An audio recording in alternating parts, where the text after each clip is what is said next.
Hey gang, sorry this pen setup that I'm using is a little bit laggy, so this isn't coming out quite as clearly. Not that my normal penmanship is that great anyways, but what I have here are some of the basic equations from this unit so far. We have the law of universal gravitation, which we were talking about right before and after break. So gravitational force, according to Newton, was equal to the product of the masses of the two objects divided by the distance between them squared. And then Cavendish contributed this constant, which is 6.67. Wow, come on. Times 10 to the negative 11th, and the unit on that is Newton meters squared per kilogram squared. And so again, this is a force that exists between any two objects with mass in the universe. So you can use this to figure out your attraction to the Earth, what your attraction would be to the moon if you were to be on the moon's surface, or what your attraction is to your neighbor. Some of the other equations that we looked at a while back, tangential velocity. Oh boy, there we go. So how fast something is going on its path around a circle. I should put a subscript t here for tangential. 2 pi r, that's the distance around the circle. And then big T period, that's the time to go around the circle.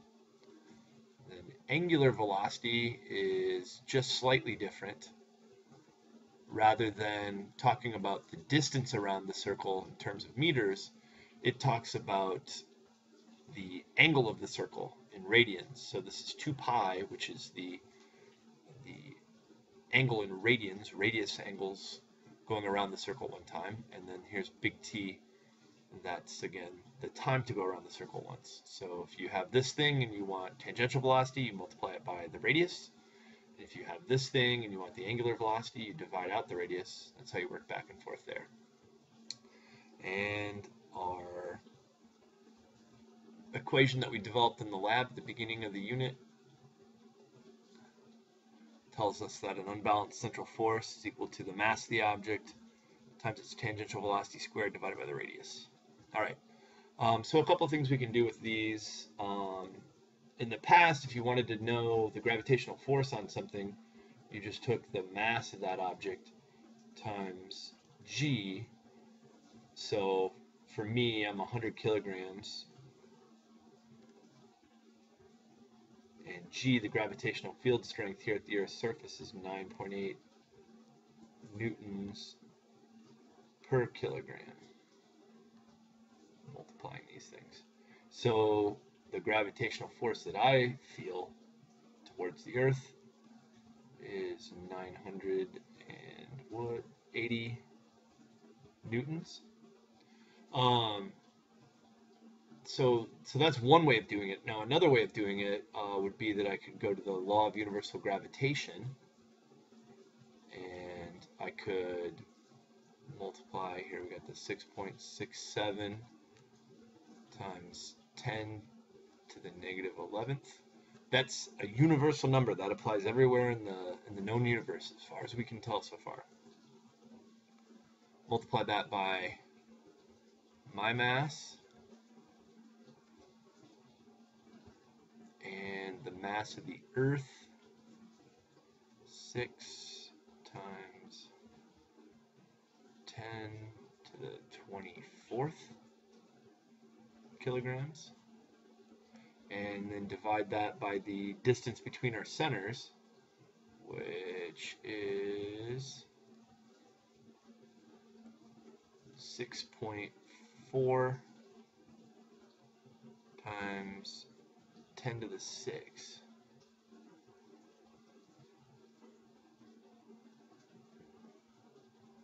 Ooh, but don't forget, it's an inverse square law, so you need to square that. So if I push through the math on this thing, I'm going to get a number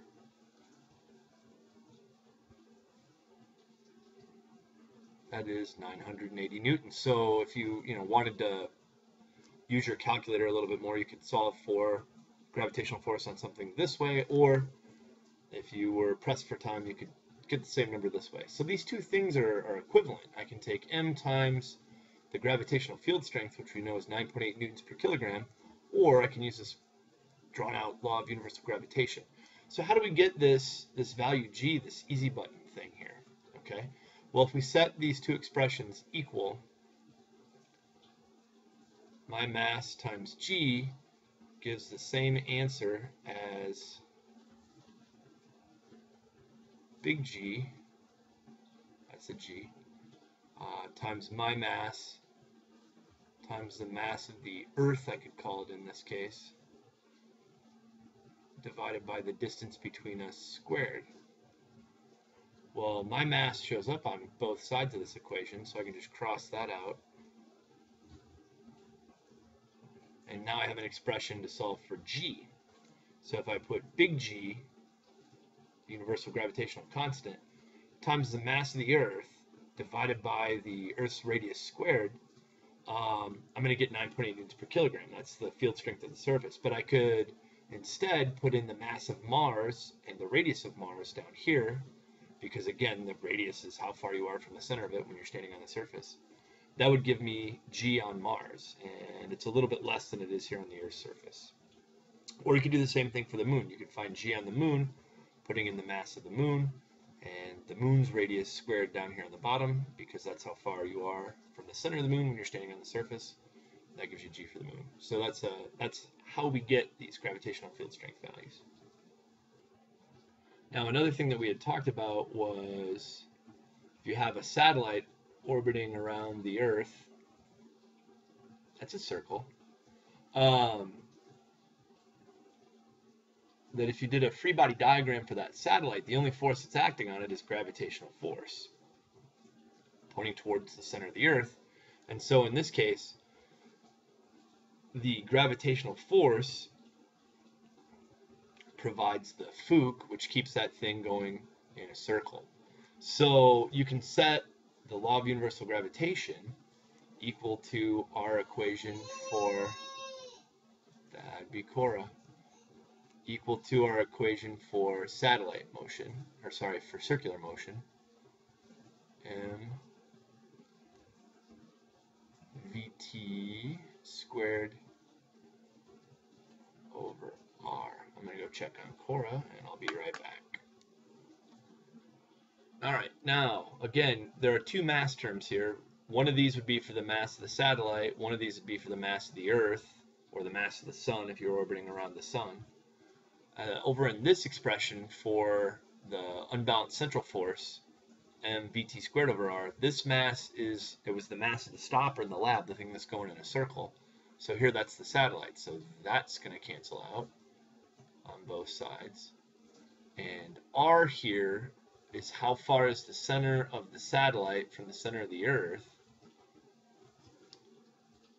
We wouldn't use the Earth's radius here. We would use the Earth's radius plus however high the satellite is off the surface. And that would be the same r that shows up over here. So on this side, it's just r. On the other side, it's r squared. So if I multiply both sides by r, that squared goes away over here. This r goes away over here. And so we have g times the mass of the central object, whatever is being orbited, over how far apart these things are. That's equal to, well, the only thing that's left over here now is vt squared. And if I take the square root of both sides, this is an expression that allows me to figure out how fast does a satellite need to go in order to orbit around the Earth. So this is like when we talked about that the other day. If you throw a ball fast enough, the curve of its path, its projectile motion, will match the curve of the Earth's surface. This is how you figure out how fast that thing needs to go. So this is rocket science. And I think the last one I'm going to share with you today, this is a pretty profound one. We can take the law of universal gravitation and the equation that we got from the lab for circular motion for Fuchs, set those equal again, and instead of simplifying from here, well, we can simplify a little bit. I can get rid of this m, and let's go ahead and get rid of the squared and get rid of the r there. So I've got g m over r. Again, the m that I canceled out, this is the mass of the satellite, the thing that's doing the orbiting. The m that's remaining is the mass of whatever's being orbited. So if we're talking about the moon and the earth, I just canceled out the mass of the moon, and here's the mass of the earth right here. If we're talking about the moon and the sun, or sorry, the earth and the sun, canceled out the mass of the earth, that would have showed up in both these terms, and then the central body, that's the mass that's remaining. Okay, and I have Vt squared over here. Now Vt, that's 2 pi r over big T. So 2 pi r over big T. Now that whole thing is squared. So actually, I could be writing 4 pi squared r squared over big T squared. And if we go about simplifying here, r shows up on the bottom over here, and r squared is over here. If I multiply both sides by r now, I'm not going to cancel out this squared. I cancel out the r on this side, that goes away. But I multiplied both sides by r, so r squared becomes r cubed. And then if I divide both sides by 4 pi squared, maybe I'll just rewrite it down here, divide both sides by 4 pi squared. So I put 4 pi squared on the bottom over here, and on the other side I would have r cubed over t squared. So what this says is that the orbital radius, so how far the satellite is from the center of the thing that it's orbiting around, that orbital radius cubed divided by the time it takes for one complete orbit squared, there's a ratio there, or a number. And that number is based upon the mass of that central object. So if we make this be the mass of the sun, then big G times the mass of the sun divided by 4 pi squared gives us some number. You'll have to figure that number out here shortly. That number shows up for every object that orbits the sun. So the distance from the Earth to the sun cubed divided by the time it takes for the Earth to go around the sun squared equals that same number.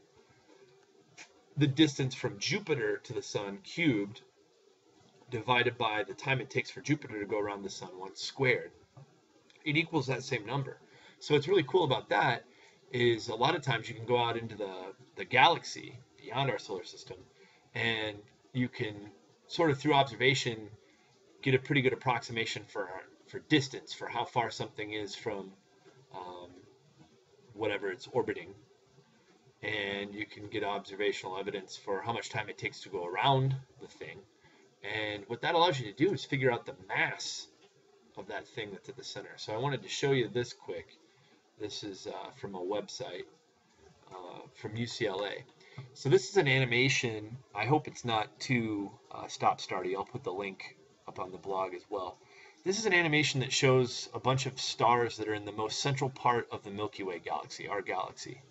And what's really cool about them is they're moving really fast. Their orbital periods are relatively short. This one here, I think that's illustrated with the yellow trail, takes only 16 years to go around the center of the galaxy. And so based on the distance that we know it is from the center of the galaxy and how fast it moves in its orbit, we can figure